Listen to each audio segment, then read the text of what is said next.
So the question I want to ask you is, are we looking at the end of the annual appraisal?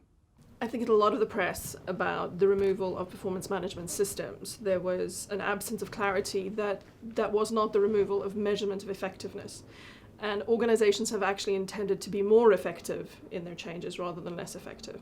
So there has always been, or for a long time been, mechanisms for managing employee effectiveness because indeed they're an investment that the business makes and they should deliver a return.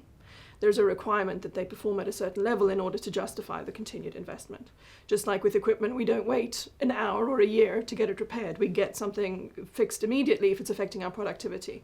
Similarly, poor performance in a team member can be affecting the organization's effectiveness around the individual, but also potentially impacting clients and the like. So the intention with having performance management systems absolutely needs to remain. We need to keep ensuring that people are delivering value to the business. But we do need that to be far more pragmatic, far more business-like, rather than soft and fluffy. And I would say in the research that we did with various clients in the past years, we've often found that performance management metrics themselves have been the least accurate predictors of actual outcome success. So one client I worked with, we saw customer satisfaction scores, for example, were directly were opposite from correlated. There was a negative relationship to how people were rated by their managers in relation to how their customers perceived them, which demonstrates that the manager perspective was significantly subjective rather than as objective as to what helped the business make money. And people who were making more money in that particular team, which was a senior team, were actually not valued as much because they were perceived incorrectly. Now, if you think about the impact that could have on performance, is you'd be actively exiting your most powerful people actually, and from a client perspective, whilst preserving what may give the manager comfort. And that clearly was never the intention of performance management.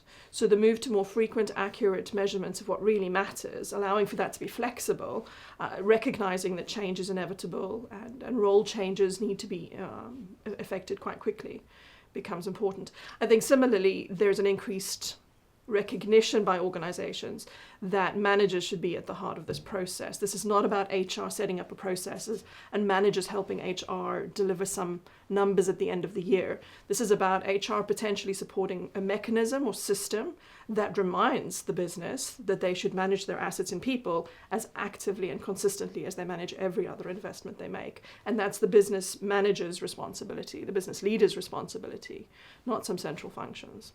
Yeah. David, do you want to come in on that? Yeah, I was just picking up on that point, and I think it's when we start to look at the analytics, it can't be just HR. That information is going to be in customer satisfaction, it's going to be in sales figures. The data will come from procurement, from finance, from different departments. So it's how we bring all of this information together for the managers to start making informed decisions about their staff. And I'd echo what Claudia has said about some of those instances where you see these inverse relationships, and I've heard it from clients, who've been talking to this and said, why has this team been made redundant, all these individuals? They were doing great service for me, and yet the organisation has deemed them as expendable. And I think getting to the accurate measurement of what people are providing to an organisation above that subjective thing is going to be very important. And I was talking about earlier about how smaller organisations are able to sometimes see that better because they're having to live in the moment, and it's very important that every member of their team performs well at that stage, because otherwise they won't survive to the next day or the next month. So there tends to be a much more clarity of view over the larger organisations. And I think this is where a lot of the new technology is going to start helping organisations. But the challenge will be a cultural and behavioural one about implementing some of that. HR will need to think about repositioning itself and where it sits in the business, and also change some of its own behaviours and that of the organisation around data. So if we go back to what we started with, to say that this started for a reason, right? If we go back 150 years, the average person had to, for argument's sake, plant a crop, and their value was measured on how much they took to market, and that's what they were remunerated for. And if that wasn't enough to get them through the year, they had to adjust their living their performance or their farming methods or whatever quite quickly. If it was about making shoes, they might need to make them faster if they recognized they weren't generating enough revenue to sustain their livelihoods.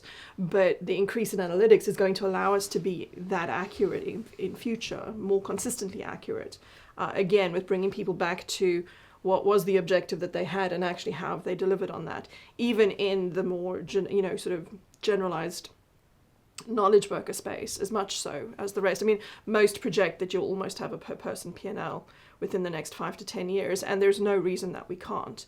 Not suggesting it'll be ideal, but compare that to where we've seen in one client. What I saw was that we looked for correlations between performance and individual performance and their character traits, preferences, abilities, and we found tons of direct correlations that helped us predict performance.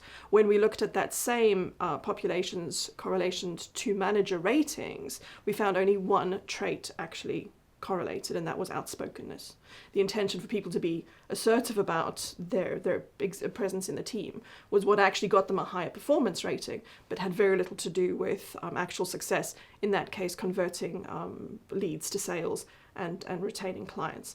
So we can see the need for this to go back to apples and oranges, quite literally, because that's the truth of survival. And in today's economy, efficiency is absolutely essential. So organizations need to take this as seriously as where every individual is responsible for the total outcome.